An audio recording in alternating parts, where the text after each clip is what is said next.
Look at this shit. Look at this map. This is the map that the GOP in Texas proposed to eliminate 5 Democratic seats. The voter suppression is absolutely disgusting in a state that is already at the top of the list when it comes to voter suppression, voter disenfranchisement. This is absolutely disgusting. This is the state of affairs in America in 2025. Republican lawmakers have just released a new congressional map, and it does not include Congresswoman Jasmine Crockett's home within her own district. You Republicans tried so hard to silence me. You had me thrown in jail.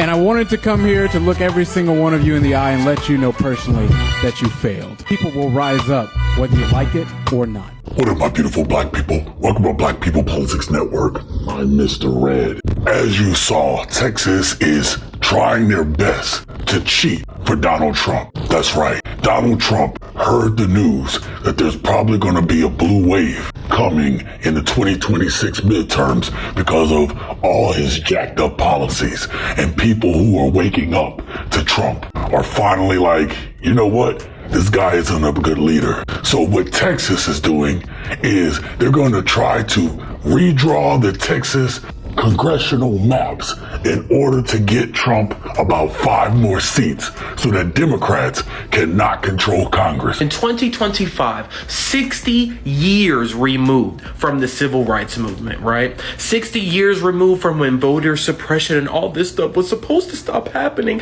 That stuff doesn't happen anymore. You guys got civil rights in 1964. In 2025, we are still fucking watching voter suppression, voter disenfranchisement in such large droves happening. They've redrawn the line so that Jasmine Crockett, one of the most outspoken black women in Congress, is no longer living inside the district she was elected to represent. This is not just political, it's personal and it's targeted. The proposed map is part of a broader GOP strategy to grab more seats by redrawing boundaries that silence Democratic voters, especially in black and brown communities. So under the new lines, Republicans are aiming to flip up to 5 seats, cutting through Dallas, Houston, and other diverse urban areas. Crockett has already blasted the move, calling it what it is, an assault on democracy and representation. Texas of recent history has really been right? Greg Abbott is probably one of the worst governors in the country, and somehow they still get this limp noodle MFer elected every year. Texas goes out of its way to gerrymander, rig, and cheat to stay in power, and they're doing it right now. If they are allowed to redistrict, realign these districts, they are literally going to disenfranchise majority black districts. You know that whole thing in school, if you remember, no taxation without representation? This was something big they fought over from the secession from England, from breaking off from England, that they were taxed, but they didn't feel like they had a voice. Well, the same goddamn thing is happening in Texas right now, happening across the country in a bunch of gerrymandered ass states. And right now, this is the biggest authoritarian move ever because Trump wants it to happen and the states are making it happen. And he has a bunch of states, state governors, state representatives that aren't fighting for the people.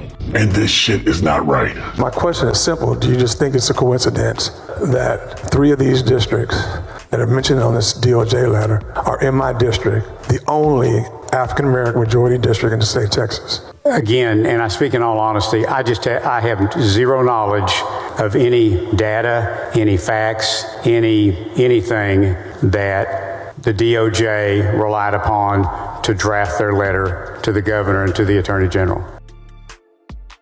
I don't think it's a coincidence, okay? And I just want to put that on you and my colleagues' minds, that I don't think it's a coincidence, and my colleagues, my former Democratic colleagues, don't think it's a coincidence, and I can assure you, my people back home don't think it's a coincidence.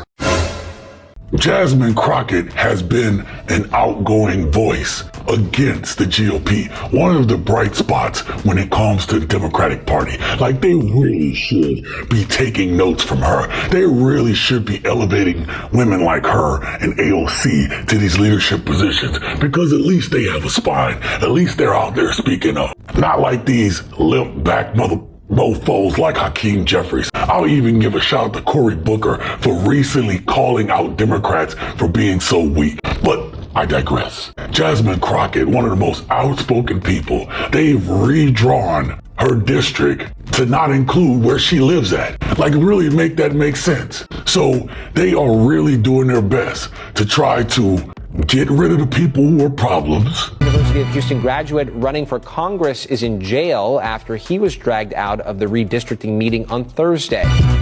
You guys understand the game. Scared of Donald Trump. Just cut off his mic.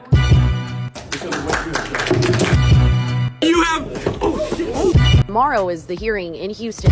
I will 100% be there. Cannot get rid of me. They're trying to redraw the districts such that they can continue to win because Republicans know that they have terrible policy ideas. This is all an effort by Donald Trump to control and maintain power. If he's able to control enough power, then he'll try to stay in the office past 2028. Trump is not satisfied with equal representation. He is only satisfied with maintaining and keeping power. If right now, as we sit here now, the current map, Madam Chair, as 73% of the seats in Congress are controlled by white voters, 73%. If this proposal goes through, if you just move the 4 districts that are in the letter, that means 84% would be controlled by white voters. And if you add 5, as the president has indicated, that would mean 87%. So whites are 40% of the population, already controlled 73% of the seats. And we're talking about moving it to 84, 87%. That, if that doesn't tell brown people and black people that they don't matter, that really kind of does.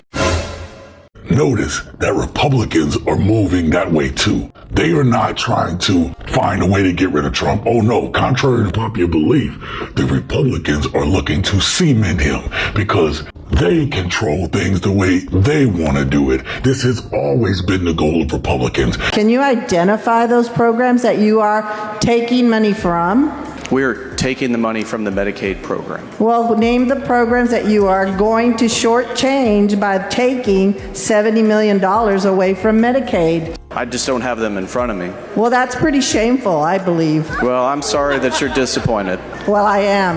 And I'm disappointed that you're taking money from indigent Texans to fund something that is smoke and mirrors, and it's really offensive. This is what we tried to tell you all who said, oh, I'm going to vote for Trump because of the economy. I'm going to vote for Trump because he's going to fight for us. Trump's going to fight for us. Well, this was far from the truth. Trump's plan the whole time was to use your vote in order to secure power and to take care of the people he really cares about. And that is the mega billionaires, and to be accepted by the world autocrats. He showed you all this. You all thought he was fighting for you, and he doesn't give a shit about you. And now you have these emboldened Republicans who are basically going to use your tax dollars to enact what they want to, not what you were sending your tax dollars to go for. This is what you voted for. So, like Isaiah Martin, individual who's running for Congress in Texas, the same one that was thrown to the floor and arrested the other day for speaking his grievances at a town hall. That same man, he's made a call to action. Gavin Newsom and other Democrats have picked up on it, and I believe it was New York or New Jersey. Don't quote me on that, but I know that California was definitively one of them that said that we will just gerrymander Republicans out of their fucking seats if that's the game that you guys want to play. Democrats are preparing to fight back in the courts, and civil rights groups are warning that this could violate the Voting Rights Act. But here's the truth. This is a test, not just for Texas, but for the entire country. Can elected leaders be drawn out of power with a pen and a political agenda? Republicans tried so hard to silence me. You had me thrown in jail. And I wanted to come here to look every single one of you in the eye and let you know personally that you failed. People will rise up, whether you like it or not. I'm not going to hold my breath because everything that I've been seeing lately shows me that a majority of this country, or a good portion of this country, still sides with Trump, even though I believe he cheated or someone cheated for him in order for him to be in power today. Now let me tell you, if Democrats can control Congress, then they can bring up hearings. They can control the purse. They can go ahead and start investigating some of these shady things that are happening. It is the worst case scenario for Donald Trump, for them to be able to get Congress or get at least a branch of the government in order to stop this agenda by Donald Trump. You all think this is a joke. This isn't about sitting back now. We sat back, we kicked up for a little bit. Wherever you can lend your voice, wherever you can speak out. I'm not asking my black people to march because I'm not going to ask you to put yourself in harm's way. However, I will say that you need to make the phone calls, that you need to show up to these town halls. You need to go ahead and make clear to your representation that this shit won't be allowed. Or if you are in a Democratic district, then you need to let them know that if they vote at all with the GOP, that you will not be giving them your vote again in the next election. These are the homework assignments that we need to do. I plan to come back with a video soon, a number of videos soon. So forgive the rough cuts, but it's the only way I'm going to be able to crank some of these videos out. I hope you all forgive me. Thank you all for those who continue to contribute to the channel, and stay safe, stay engaged, stay revolutionary.